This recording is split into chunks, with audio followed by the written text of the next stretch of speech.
पाठ 2 व्यवहार कुशलता, यानी आपके व्यवहार की कुशलता, आप दूसरों के सामने कैसा व्यवहार कर रहे हो, तो उसके बारे में बताया गया है। एक साहित्यिक सभा में एक तरुण विद्यार्थी भाषण देने के लिए खड़ा हुआ।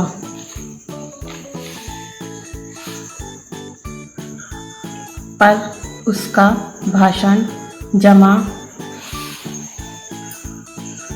नहीं, वह घबरा गया। श्रोताओं ने तालियां पीटी। 10-5 वाक्य कहने के बाद ही उसे बैठ जाना पड़ा। मंच पर उसकी कुर्सी हमारी कुर्सी के पास ही थी, क्योंकि हमें भी उस सभा में बोलने का निमंत्रण था। अपनी पसीना पोंछते हुए उसने मुझसे धीरे से कहा, यानी इसमें क्या बोला गया है कि एक सभा थी, उसमें एक तरुण विद्यार्थी था जो वो भाषण देने के लिए खड़ा हुआ, लेकिन वो जब खड़ा हुआ तो उसने तो 10-5 वाक्य 5-10 वाक्य ही बोल पाए थे, क्योंकि वो घबरा गया था। तो उसने उतना ही बोला, 4-5 वाक्य बोले और जाकर अपनी कुर्सी पर बैठ गया। लेकिन उसी के पास वाली जो कुर्सी पर थे तो वहाँ पे भी बहुत सारे लोग और भी बैठे थे।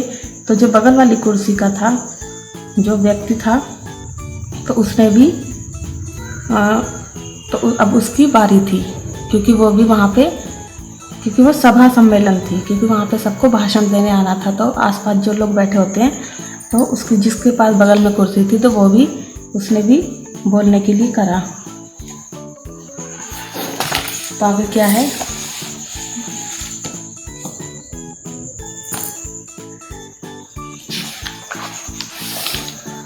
तो उसने ये बोला, जब जो भाषण दे के आया था तो वो क्या कह रहा कि यह मेरा भाषण देने का पहला ही मौका था।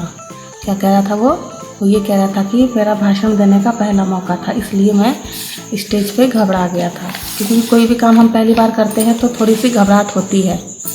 तो ऐसा ही उसके साथ हुआ था। तो उसने क्या बोला, ऐसा तब, अच्छा ऐसा, तब तो तुमने बड़ी हिम्मत दिखाई। वो जो बगल वाला बच्चा बैठा था तो वो क्या कह रहा था, अच्छा तब तो तुमने बहुत हिम्मत दिखाई। मैं तो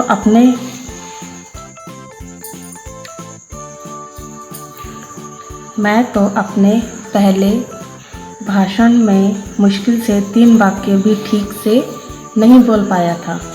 यानी जो बगल वाला जो विद्यार्थी था वो कह रहा, अच्छा तो तुमने बहुत हिम्मत दिखाई। मैं जब पहली बार स्टेज पे भाषण देने गया था तो मैं तो 3 ही वाक्य बोल पाया था, तुमने तो फिर भी 5-10 वाक्य बोल लिए।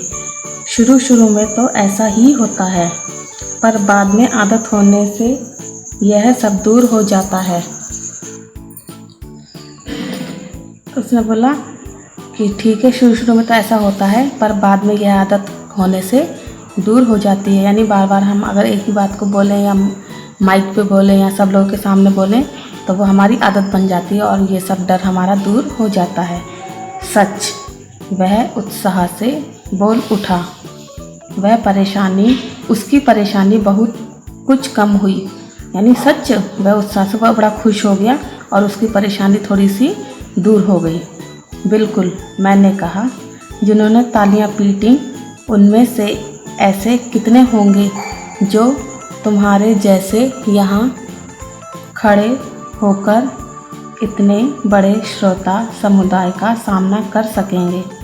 यानी जो बगल वाला जो विद्यार्थी था उसने कहा कि जिन्होंने तालियां पीटी हैं उनमें से भी कितने ही ऐसे होंगे जिनके अंदर डर होगा, और वो भी इस भाषण समुदाय के, यानी लोगों को सुनाने का जो लोग इकट्ठे हुए हैं उनका सामना कर सकेंगे। वह आश्वस्त हो गया, यानी उसको थोड़ी तसल्ली हुई, उसकी हिम्मत लौट आई और आगे चलकर वह काफ़ी अच्छा वक्ता उसे तसल्ली हो गई और उसकी हिम्मत लौट आई और आगे चलकर वह अच्छा वक्ता हो गया, यानी भाषण देने वाला व्यक्ति बन गया। 2-3 बार उसने मुझे धन्यवाद दिया और कहा कि यदि उस दिन आप मुझे प्रोत्साहन नहीं देते तो मैं शायद भाषण देना ही छोड़ देता। यानी एक दूसरे का प्रोत्साहन, उत्साह बढ़ाने से ही वह व्यक्ति आगे बढ़ता है।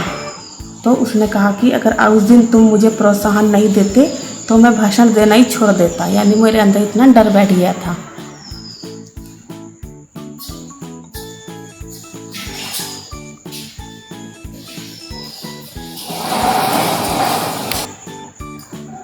जब लोग त्रस्त हों, पराजित हों या शोकग्रस्त हों, तब उन्हें हमारी सहानुभूति, सहायता या प्रोत्साहन की ज़रूरत होती है। यानी जब लोग त्रस्त हों, यानी दुखी हों, पराजित हों या शोकग्रस्त हों, तो उन्हें एक दूसरे की सहानुभूति, सहायता और प्रोत्साहन की ज़रूरत होती है। उस समय उनका आत्मविश्वास लड़खड़ा जाता है, यानी वो बहुत ही अपने आप को कमज़ोर समझने लगते हैं। उस समय उनकी खिल्ली उड़ाने या उनकी परेशानी का मज़ा लूटने का मोह हमें रोकना चाहिए और उन्हें सहारा देना चाहिए। यानी उनकी खिल्ली नहीं उड़ाना चाहिए, यानी मजाक नहीं करना चाहिए और उनका मज़ा लूटना यानी उन पर हंसना नहीं चाहिए। ये सब चीज़ें रोक कर उनको सहारा देना चाहिए और उनकी हिम्मत बढ़ानी चाहिए। जो ऐसा करते हैं वह उनके हृदय में हमेशा के लिए स्थान प्राप्त कर लेते हैं। यानी वो दूसरे व्यक्ति जिसको वो प्रोत्साहन दे रहे होते हैं तो उनके हृदय यानी उनके दिल में हमेशा वो स्थान प्राप्त कर लेते हैं, अपनी लोकप्रियता की परिधि विस्तृत करते हैं और वो बहुत ही अच्छा व्यक्ति समझने लगते हैं कि ये हम लोग कितना अच्छा है जो दूसरों के दुख में दुखी हो रहा है और उसको प्रोत्साहन दे रहा है। दूसरों के सुख दुख में सच्चे अंतःकरण से दिलचस्पी लेना अच्छे संस्कार का लक्षण तो है ही, साथ ही व्यवहार कुशलता भी है जो लोगों को हमारी ओर आकर्षित करती है। हाँ, इसमें दिखावा, बनावटीपन और ऊपरी शिष्टाचार नहीं होना चाहिए। जो भावना सच्ची होती है, हृदय से निकलती है, वही हृदय को बांध भी सकती है। यानी सुख दुख में जो दूसरों के सुख दुख में दिलचस्पी लेते हैं वो अच्छे संस्कार का लक्षण तो है ही। यानी उनको अच्छे संस्कार तो मिलते ही हैं, साथ में उनकी व्यवहार कुशलता भी जानी जाती है कि वो व्यवहार से कितना कुशल है, जो लोग को की और आकर्षित करती है। यानी उन लोगों को वो उसको देखते ही सब बोलते हैं कि वो कितना अच्छा व्यक्ति है जो दूसरों के दुख से दुखी होता है। तो उसमें दिखावा, बनावटीपन नहीं होता, उसमें शिष्टाचार भी नहीं होना चाहिए। ऊपरी शिष्टाचार यानी ऊपरी माने कि ऐसे दिखावे का कि हाँ हमारे अंदर अच्छी बातें हैंगी, जो चीज़ें होती हैं वो हमारे अंदर खुद ही होनी चाहिए। इसके बाद है आपका मानव की 2 मूल प्रवृत्तियाँ होती हैं। एक तो यह कि लोग हमारे गुणों की कद्र करें, हमें दाद दें और हमारा आदर करें, और दूसरे वह हमसे प्रेम करें, हमारा अभाव महसूस करें, उनके जीवन में हम कुछ महत्व रखते हैं ऐसा अनुभव करें। यानी 2 प्रवृत्तियाँ होती हैं। एक अच्छे गुणों की, यानी जिनके अंदर गुण हैं उनकी कद्र करनी चाहिए, उनको दाद देना चाहिए, उनका आदर हमेशा करना चाहिए और उनके साथ प्रेम करना चाहिए। आपके जरा से भी कार्य की यदि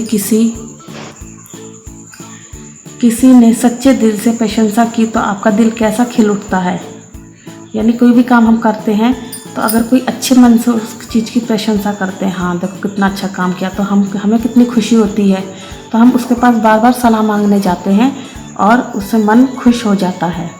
ऊपर से कोई बड़ा आदमी कितना भी आत्मविश्वासी और आत्मसंतुष्ट क्यों ना दिखाई दे, भीतर से वह हमारी आपकी तरह प्रशंसा का, प्रोत्साहन का, स्नेह का भूखा है। यानी कोई आदमी कितने ऊपर से, यानी वो अपने आप को कितने कि हाँ मैं बहुत अच्छा हूँ और मैं हर चीज़ में संतुष्ट रहता हूँ, तो वो व्यक्ति भी क्या करता है कि उसको भी ये होना चाहिए कि वो भी चाहता है कि लोग मेरी प्रशंसा करें, मुझे प्रोत्साहन दें, मुझे स्नेह करें। यदि आप उसे प्रामाणिकतापूर्वक ले सके तो आप फ़ौरन उसके हृदय के निकट पहुंच जाएंगे। यानी आप उसको ये सब चीज़ें बताएं कि उसकी प्रशंसा करें, उसे प्रोत्साहन दें और उसको स्नेह करें, तो वो फ़ौरन हृदय के निकट पहुंच जाएंगे। वो आपके पास, आपके हृदय के निकट आ जाएंगे, यानी आपसे प्रेम करने लगेंगे। दूसरों की भावनाओं को ठीक ठाक समझना, यानी दूसरों की जो भावनाएं होती हैं कि वो खुश है, दुखी है, उस भावनाओं को आप ठीक से समझते हैं, उसकी कद्र करते हैं। उनके साथ सच्चाई और स्नेह का व्यवहार करना, यही व्यवहार कुशलता है। यानी दूसरों को ठीक ठाक समझना, उनकी कद्र करना, उन्हें सच्चाई, स्नेह का व्यवहार आदि करना ही व्यवहार कुशलता है। इसी से सामाजिक जीवन में लोकप्रियता के दरवाजे खोलने की कुंजी हाथ लगती है। यानी सामाजिक जीवन, यानी समाज में हमारी लोकप्रियता बढ़ती है और लोग हमारे पास आते हैं, तो उसे कुंजी हाथ, यानी कि लोग हमारे पास आते हैं। इससे हमारी अपनी सुख शांति बढ़ती है। सो अलग, यानी इससे हमारी अपनी, यानी हमारी जो अपनी सुख शांति, यानी हमें भी बहुत मन में बहुत अच्छा लगता है। तो ये चीज़ें आपको, ये लेसन आपका पूरा है, तो आपको एक बार इसको अच्छे से रीड कर लेना।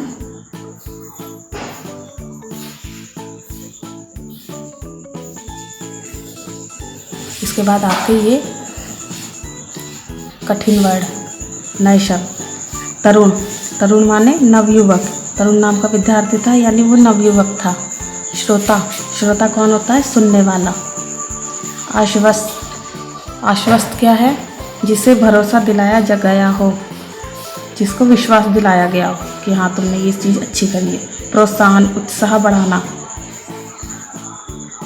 त्रस्त माने भयभीत, यानी पीड़ित। त्रस्त माने पीड़ित, किसी चीज़ से दुखी होता है या डरा हुआ होता है। शोकग्रस्त, दुख में डूबा हुआ, दुखी होता है। आत्मविश्वास, अपने आप पर विश्वास। आत्मविश्वास माने अपने आप पर विश्वास कि हाँ मुझे अपने ऊपर आत्मविश्वास है। लोकप्रियता, लोगों में प्रिय होना। परिधि, सीमा, एक सीमा होती है, उसको परिधि बोलते हैं। अंतःकरण, हृदय। लक्षण, आसार, यानी विशेषता, उसकी क्या विशेषता है। शिष्टाचार, सभ्य व्यवहार, यानी अच्छा व्यवहार होना चाहिए।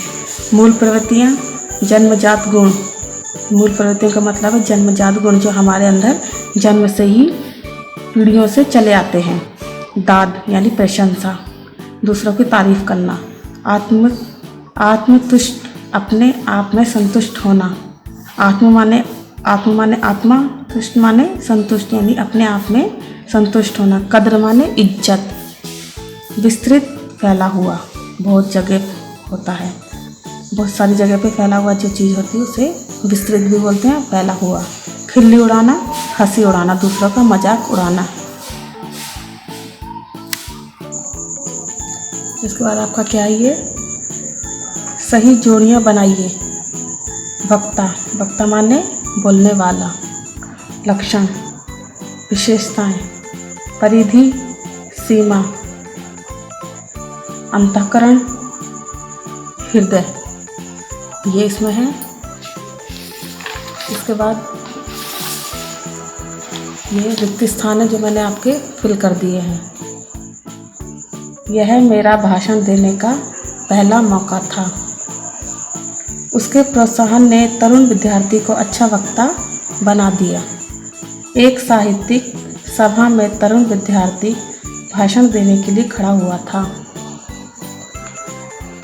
जो भावना सच्ची होती है वह हृदय से निकलती है। ये 1 वर्ड आंसर, एक वाक्य में उत्तर देना है।